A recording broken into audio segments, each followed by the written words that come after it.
Okay, in this video, I'm breaking down our sales team excellence standards. At SMB Team, we want to have a team of Navy SEALs like Super Bowl winning type salespeople who reach absolute excellence and do what is unusual and uncommon to create excellence in our sales function of the business. So the first concept to start with is, since we want to build a Navy SEALs Super Bowl winning team type culture within the sales team, one important concept to hit on first is the percentage of time that a Navy SEAL or a Super Bowl winner spends in training versus spends on the actual battlefield or on the playing field, right? It's like 95-5, right? 95% of a Navy SEAL's time is spent training. 95% of a Super Bowl winning team member's time is spent training. 5% of their time is spent executing. I'm not saying it's going to be 95-5 in our sales team, because that would be unreasonable and this isn't sports, right? But the point is that training is the number one most important thing as it pertains to our sales team excellence standards. And you'll see the exact protocols we have in place to create that. So we have 11 sales beliefs. One important point I always like to point out is that there is no other role in the company where you can make more than the CEO, and you definitely can in a sales role. So let's go through the 11 core sales beliefs that we have. Number one, we believe that having conviction in what you sell is the number one rule.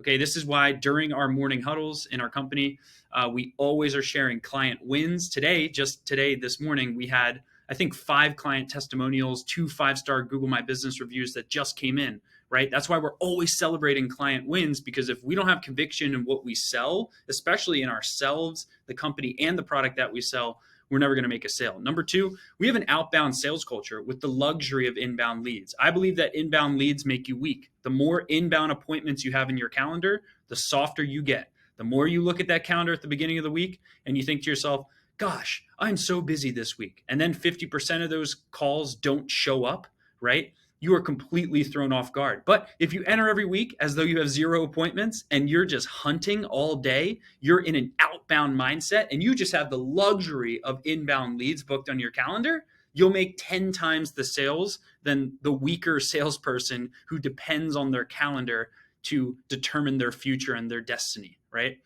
So we have an outbound sales culture. We are hunters. We are thinking about how we can create opportunities constantly. Number 3, we believe in daily training and role play as not optional. Okay, you can see number 3 right here. We believe it's not optional to train. Okay, we're not spending hundreds of thousands of dollars a month on marketing to waste money on the leads that we generate, right? We're not looking for you to practice on people that we already spent money to generate. That's why daily training and role play is not optional on the team of excellence that we're building. Number 4, and I'll go into these standards a little bit deeper in the bottom, okay? So number 4 is we don't tolerate objections, okay? If someone says, I need to think about it, send me a proposal, send me some information, I don't really want to do, we don't tolerate objections as reality, right? We expect objections through all parts of the sales process. We're not surprised when an objection pops up. We immediately handle every objection that comes in our way because we believe in what we sell, right? We have transformed clients of ours. The majority of clients of ours have literally transformed their businesses. So shame on you if you don't handle objections to transform someone's life. Number 5, we get answers and decisions from every lead. We never end a call with, okay, we'll follow up sometime soon, right? I need a decision. I need some answer from every single person that we talk to in order for that call to have been a success. Any call that ends with vague follow-up expectations is a call that went dramatically haywire and out of control. Okay, number 6, we believe calling and texting the same person 3 times in one day is normal. Now, I want to emphasize the word normal, okay? Normal does not mean you don't get complimented in this sales culture for following up with people 3 times in one day, okay? That's normal. That's like, okay, you drank enough water to survive. It's a minimum requirement. Okay. If you believe what you sell and someone said they wanted you to follow up with them, or even if they didn't say they wanted you to follow up with them, you believe in what you sell, it's your duty to follow up with that person as much as is absolutely required in order to get their attention and to get their response constantly. We are not in the business of chit-chatting with people. We're in the business of helping others make decisions, which I believe is what sales is. Okay, next is we believe that you control the conversation. Okay, it's one thing where people say, let the client talk, let the client talk. I don't agree with that. Okay, let the client talk is often mental laziness of an untrained salesperson because they don't want to actually, they don't have any lines memorized for needs analysis. They don't have any lines memorized to guide that conversation. So it's easier to say, oh, I kept them talking. But what if they talk about things that are completely irrelevant from what we sell? So we control the conversation. Okay. Number 8, we ask for the sale multiple times. I mean, this is so missed in all areas of sales. Okay. Most people don't ask for the sale, right? I mean, it's just really sad. Most people just don't ask for the sale. It's sad, right? We ask for the sale here. We actually say, hey, do you have enough information to make a decision? We actually say, hey, this is the right decision for you. We should move forward with this now, right? We actually say, hey, I want your business. I want to do business with you. Let's take time out of the equation and get this inked up so that we don't need to delay this any longer. What do you say? Are you in front of your computer, right? Let's take time out of the equation and ask for the sale multiple times, right? Multiple times. So if they say, no, I'm not ready, great. What do you have reservations for? It comes back to number 4. We don't tolerate objections, right? We get through objections because we ask for the sale multiple times, okay? Number 9, we believe in sending a proposal to everyone, okay? Not just some people. Every single person we talk to, we believe that we must send a proposal to the day we talk to them, even if it's the first call. The reason is this. There is a 100% chance they cannot move forward with us unless they have a proposal, unless they have a contract, right, from us. So we send contracts to everyone, even if they said they don't want a contract, okay? Number 10, we believe that being prompt and professional is a minimum requirement. If you can't show up for client calls early, not even on time, early, okay, you're not mentally there, right? And we're going to pick up on it, and it's not a sign of world-class performance, right? Imagine someone's first touch point with our company is a call where a salesperson is late to the call. This is a minimum requirement. Also, being professional. If you have video on, it's a minimum requirement to be professional, right? Again, this is not a pat on the back thing. This is a minimum requirement for our brand and for the standards that we have as a company. Okay, and number 11, this one's important. We believe in one call closes. We believe that people have information, okay, before they enter calls. We are in the information age. This is absolutely vital, right? We believe that people already have enough information before they come to our call because they probably looked at our website. They've probably been on one of our events before. They probably inspected our products before. They probably read our Google My Business reviews and saw our testimonials online. So they are coming into the call with more information than you think. So the old school ways of dragging it out and creating this long-winded sales process needs to stop, right? And that's one of my deep underlying beliefs is that like people already mostly have the information. Your job is to help them make a decision, not give them more information because most of them already have enough information. Okay. All right. So let's go through these sales rules of success. Okay. First one is daily training and role play. Okay. All client facing roles have to do this at our company. Very important. Role play works like this. It's the daily training schedule, 22 minutes a day. Okay. We spend 5 minutes doing a morning training video discussion. Okay. Every single morning we have a sales university and you have to every single day go through at least one of the videos in our sales training university every day. And then when you start your role play session, when you start your daily training session with other members of the team, you should be sharing your takeaways verbally from the training you did earlier that morning. Because every day you should be doing trainings, not crunching them in just whenever you feel like it throughout the week. Again, would a championship athlete just practice when they feel like it or get to it? Of course not, right? And if you don't want to be a championship level person, you probably should stop watching this video right now.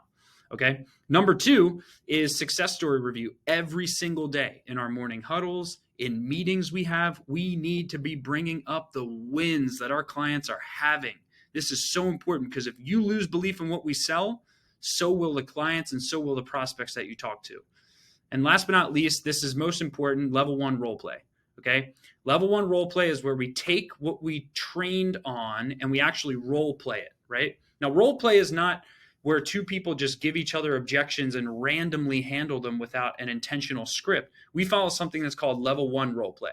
Level one role play is everyone has the same exact script, everyone has the same exact objection, word for word, right? And we do level one role play back and forth with one other member of the team in a breakout room, usually on Zoom, we'll do this, right? And one person will say the exact objection, the other person will say the exact line on the script that we're practicing, okay? Then, if that person said the objection handler properly, the person who gave the objection will say pass or fail. If they said it properly, they'll say pass. If the person stuttered or missed one word in the script, they will say fail, and then you'll have to try over again. You'll give the objection again, and then go through the exact lines in the section of the script that you're practicing for that level one role play, and then we switch roles. After you get a pass, the next person gives an objection, and the other person handles that objection with the exact same script, right? And then again, pass or fail. And then we switch this off, alternating until we get warmed up. Then we can go to level 2 through 5 role play, which is where we give a little bit more challenging objections and a little bit more detailed script usage. But most important is level 1 role play if you can only get one thing done every single day, okay? If you miss any of this stuff, as you'll see at the bottom, there is a write-up process because we are serious about our standards. If you stand for nothing, you'll fall for anything. I'll show you that write-up process at the end of the video. But this is serious. This is an actual standard that is not optional. And again, I've explained the reasons to that. Number 2, really important, event commissions. Since we are an event-based business, primarily with where our marketing dollars go, we spend millions of dollars on salaries, speaker fees, advertising spend to create these large events in our industry, right? They produce our brand, they produce our email list, and quite frankly, they generate the majority of our sales opportunities, okay? And it's using my time and other members of the team's time to pull off the sales function of these events. With that being said, it is important to understand that whatever happens through an event is non-commissionable, right? So when people give excuses or complaints or objections about, I need to wait till the next event, that is an objection that you need to handle, right? Because we're not spending all this time, money, and resources on our events to pay out in addition to the hundreds of thousands, millions of dollars that we're spending on speakers and ads to pull off these events. Otherwise, they're not profitable. They're not sustainable for the company to do.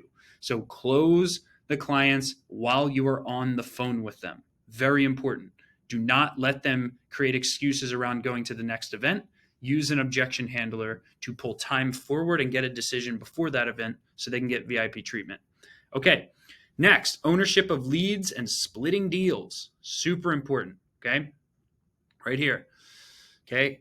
Here's one of the big problems that happens with a lot of sales teams is people get assigned lead ownership and then they get complacent, right? They basically feel like, ooh, since I own this lead, I can drag it out and, take as long as I want to turn this maybe into a yes, right? So the most successful sales teams, I'm not saying the most common, the most successful A-player sales teams have an open floor model, right? Anyone can close any lead, right? Now, you can also split commissions with anyone on the team. So there's 3 rules of thumb with ownership of leads and splitting deals. Operate with urgency, lean on your team, use your judgment. What that means is, okay, if someone goes in and closes one of the leads that you've been working and it seems reasonable, okay, then you guys should probably talk offline about splitting that commission. But ultimately, it'll be the decision of the person who closed the deal. Because we don't want to incentivize waiting for any leads that we have, because as soon as urgency drops and time gets input into that after that first call, the chances of them turning into a yes is extremely diminishing. So we can't incentivize waiting. All right. Attire, obviously, business professionals required. We don't want to be showing up to client-facing video calls looking disheveled. No hats, no hoodies, graphic T-shirts, right? Phone calls. Most calls should be over the phone, and the reason is because it allows you to concentrate more throughout the call. A lot of people have fallen in love with Zoom. The problem with Zoom is you can get caught off guard a lot easier. So it allows for quick execution and the ability to focus on your script rather than focusing on distractions that come in through the computer screen. Okay, video conferencing standards. If you have to do a video conference call, which is permitted, there needs to be internet pre-tested, good lighting. Okay, your computer has to be at a proper angle. You have to do a sound check. You have to be in a quiet space. Most importantly, you need to have a professional background.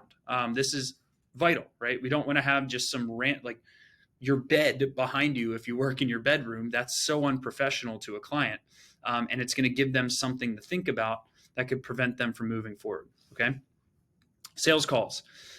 This is really important. Go into every sale assuming the close. The goal is always a one-call close, because it's a better service for the person, right? Who the heck wants to schedule 15 follow-up calls and drag out a decision for anything? It is a service to help someone make a decision faster. It gives them time back. It gives you time back. It prevents back and forth. It allows you to be more productive. It allows them to get the solution rolled out faster. I wouldn't say this if I didn't believe in what we sell, but I believe in what we sell. I see the results we get for people, and it's in their best interest that we get them working with us faster sooner than later, okay? So the sales script should be closely modeled throughout sales calls, but use your intuition, okay? Be prepared, okay? Always come into a call knowing stuff about the firm, okay? It gives you complete control when you can say things about their firm that they already know, but even better, things they didn't even know they needed to know about their firm, right? Really quickly. Okay, every call should end one of three ways: close sale, deposit, or no sale with a documented reason, right? If there's no sale, then great. We have a clear follow-up process to follow, which is right here, okay? The follow-up process is another vital piece of the equation, okay? We follow an obsessive follow-up model, okay? We don't want to be polite. We don't want to tiptoe around and be nice 24/7. I always joke, like, I'm not here to be liked. I'm here to make an impact, right? You're looking to make an impact with your follow-up, okay? You need obsessive follow-up. And here's an example of obsessive follow-up, okay? Someone doesn't respond to your email. Great. You find their cell phone number in our CRM. Great. You send them a video text message, a personalized video text. Okay, great. They don't respond to that. You add them on every social media platform and send them a message. Okay. After that, you send them a proactive calendar invite suggesting a rescheduled time or a new time for you guys to talk with an agenda within that calendar invite. You then send them another personalized video text saying, hey, just want to let you know I just sent you a calendar invite. Added you on social media, super excited to be connecting with you. I sent you that calendar invite so that we can get something on the calendar. I know you're busy. I wanted to take time out of the equation so I can assist you faster, right? Remember this, speed shows confidence. The faster you're moving, the more they're thinking, gosh, this person believes in what they sell, right? So we follow obsessive follow-up, right? If a sales call no shows, okay, it comes back to follow-up. We don't wait around, okay? We don't go, oh, too bad the call didn't show up. I'll just do some random distracted work. No, we immediately, I did this all the time. Okay, a call doesn't show up. Hey, you already had a calendar block with them. Why don't you go audit their website, do a loom like this, and send them a personalized video saying, hey, in replacement of our call, which I was super excited for, here's some of the stuff I wanted to go through. As you can see here, I have your website pulled up. I want to talk about this during our next call. Also, I saw Y opportunity, and I know you didn't look at Z as an opportunity yet. So I want to talk about X, Y, and Z when we have our follow-up call. So I want to make this video to express that. Boom, send them that video text. Send them a video text. Send them an email with that video embedded into it, right? That shows another level of obsessive follow-up, okay? We follow a principle called no downtime. If a call does not show up, there is no downtime allowed if you want to be an all-star performer. When it's game time, right? So you fill every single minute with how can I get back in touch with this person rapidly? How can I show massive service to this person? How can I take this calendar block we had and still give them value because I was expecting to anyway? So let's send them a video, right? That's an example of obsessive follow-up and no downtime. So super important. The rule is a minimum of 12 times throughout a month. Quite frankly, you should be getting 12 times in 4 days if you're actually committed to what you're doing and you're not mentally disengaged, right? I mean, 12 contacts is like water. You send them a video email, you send them a text, you send them a video text. Okay. You've 3 contacts at that point. Okay. Quick. Now we're asking for you to follow up as much as is needed or until you reach the prospect. I don't want to hear about how hard you worked following up. I want to see the results of your follow up, because all the hard work doesn't matter if it doesn't get a response. And I'm sure you'll agree, right? If you want the commission, you need someone to talk to and communicate with. So everything that happens between wanting to talk to someone and actually talking to them is obsessive follow up. It's that obsession, right? All right. The next thing is the sending of agreements to everyone. Okay. We send agreements to everyone. Okay. I don't care if they said they're not interested. I don't care if they said they don't want an agreement. I don't care if they said they want to think about it. We can never, ever, ever get a sale unless a contract has been sent, unless an agreement has been sent, right? So I don't care if it's the first call, the second call, you send them a agreement after that first call every single time, right? You can customize it later, right? But we don't want to overcomplicate this and build up some huge to-do list at one point in the week and send 1,000 contracts all at once, because you can miss details in the process, right? So send agreements to everyone, okay? Our commission model, I won't be going through in here. Splits, again, are basically subjective, so we're not going to be going through that in this video, okay? But the last point I want to hit on is CRM usage, and then one last thing to double down on daily role play, just to reiterate, okay? CRM usage and note-taking is mandatory. You will not get paid commissions if you're not using the CRM, because it creates client horror stories and damages our brand. The only reason we have hundreds of 5-star testimonials from clients and video testimonials and all this stuff is because we deliver what we promise. But if all the notes you took about the client are disheveled and stored in 15 different folders and not stored in one place, okay, like, it's going to cause client experience problems. It's going to cause negative reviews, negative client feedback, and it's going to ultimately hurt our brand and hurt our ability to sell in the future, because people aren't going to trust us, okay, which is the ultimate cost of you not taking notes and not using the CRM to properly update where you're at with the client. What are their priorities? What do they actually want from us? Okay, so I hope that makes sense. All right, so here are some bare bones minimums. I can't believe these numbers are this low, but nonetheless, I will say them. 35 daily contacts. This isn't a debate, okay? It's not like, oh, Bill's just saying this because he's feeling hot right now, which I'm not, okay? This is a requirement, okay? And if you want to be successful and you're afraid to make 35 daily contacts, emails, outreaches, texts, calls, social media outreaches, I'm talking legit contacts. If that's a problem for you, you should not be in sales. Like, candidly, if that's a big problem for you, you shouldn't be in sales. That it is literally a contact sport, right? Sales is a contact sport, like football, right? So you got to make contacts in order to get contracts, okay? Number 10, the next one is 10 daily connections, okay? You got to connect with at least 10 people per day. We need responses from people, right? So there's contacts and there's connections. Contacts is outflow.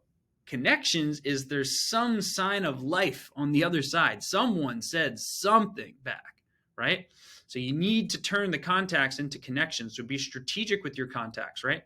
And 5 sales per month, which is, unique to our business model. I think this model works to get 8 sales per month. I actually know it does, because it worked for 3 sales reps for 2 years, this model, to get 8 sales per month on average. So here is that write-up process. But I first want to go back to one last thing that I missed up here. I think I hit on it, but I want to hit on it again, is that daily role play and training, it has to be done daily. You don't crunch this in at the end of the week, right? It is meant to be a daily thing so that you're warming up before you talk to leads that we are spending an arm and a leg to generate, okay? All right, let's go back to this write-up process. Here it is, okay? Since we believe in our ability to strive for excellence here at SMB, these are the standards that we put in the sand, right? And it all starts with accountability, right? So we run on a 90-day window with the above standards, okay? So if you miss the standards that we have set as a company 3 times within 90 days, it's a verbal warning. If you miss them 5 times within 90 days, it's a written warning. And if you miss them 7 times, okay, within 90 days, it is termination, meaning you no longer have the opportunity to be part of a world-class team.